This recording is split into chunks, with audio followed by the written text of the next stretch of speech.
Assalamualaikum warahmatullahi wabarakatuh.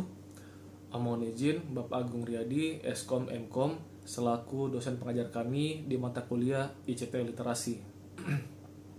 Sehubungan dengan ujian akhir semester, pada kesempatan kali ini, saya Dudi Setiawan dengan NIM 2502010200843 akan mempresentasikan pengaruh pembayaran melalui KRIS terhadap daya beli masyarakat.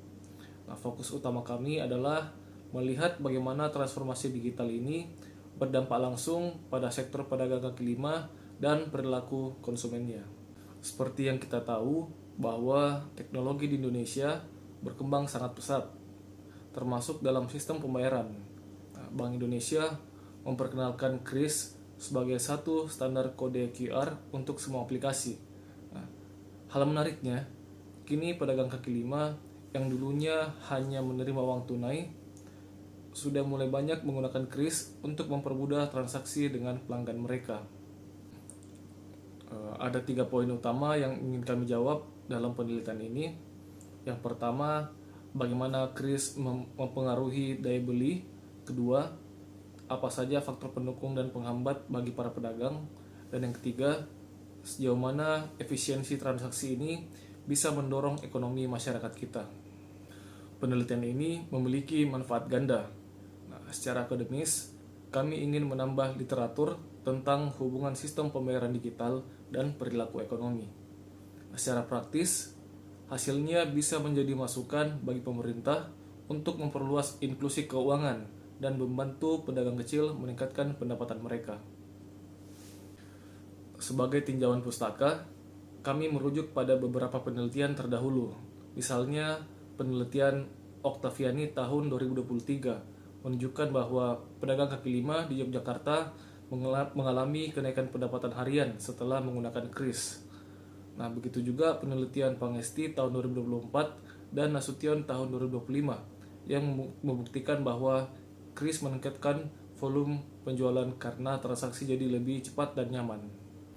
Secara teori, daya beli adalah kemampuan seseorang untuk membeli barang berdasarkan pendapatannya. Namun di era ekonomi digital sekarang, daya beli tidak hanya soal punya uang berapa, tapi juga soal seberapa mudah akses pembayarannya. Teknologi seperti KRIS mendorong orang lebih aktif untuk belanja karena prosesnya yang praktis. Nah, apa itu KRIS? Nah, singkatnya, ini adalah standar nasional dari Bank Indonesia agar semua aplikasi pembayaran, baik bank maupun e-wallet, bisa saling terhubung dalam satu kode. Nah, ada beberapa modelnya. Yang paling sering kita lihat di pedagang kaki lima adalah Merchant Presented Mode, di mana kita sebagai pembeli yang memindai kode milik pedagang. Metodologi penelitian. Untuk mendapatkan data yang mendalam, kami menggunakan pendekatan kualitatif. Kami mewawancarai langsung 6 konsumen dan 6 pedagang di lapangan. Kami ingin mendengar langsung pengalaman nyata mereka, bukan sekedar angka. Hasil wawancara dari sisi konsumen, hasilnya sangat menarik. Banyak responden seperti mahasiswa dan pegawai mengaku jadi lebih impulsif atau sering jajan tidak terencana hanya karena melihat logo KRIS. Mereka merasa lebih aman karena tidak perlu bawa banyak uang tunai dan semua pengeluaran tercatat di aplikasi. Untuk hasil wawancara dari sisi pedagang, motivasi utama mereka adalah mengikuti permintaan pelanggan. Pedagang merasa lebih tenang karena terhindar dari risiko uang palsu dan tidak perlu pusing mencari uang kembalian receh. Namun, kendala teknis seperti sinyal lemot atau baterai HP habis atau lowbat terkadang masih menjadi tantangan. Berdasarkan analisis kami, KRIS berhasil menghilangkan hambatan uang tunai. Dulu, kalau tidak bawa uang cash, orang batal belanja. Nah, sekarang, selama ada saldo di HP, transaksi tetap jalan. Kemudahan dan kenyamanan psikologis inilah yang memicu peningkatan frekuensi belanja, yang pada akhirnya meningkatkan daya beli masyarakat. Sebagai kesimpulan, pertama, penerapan KRIS membuktikan bahwa masyarakat kita sudah mulai melek teknologi. Kedua, KRIS terbukti meningkatkan daya beli karena memudahkan transaksi.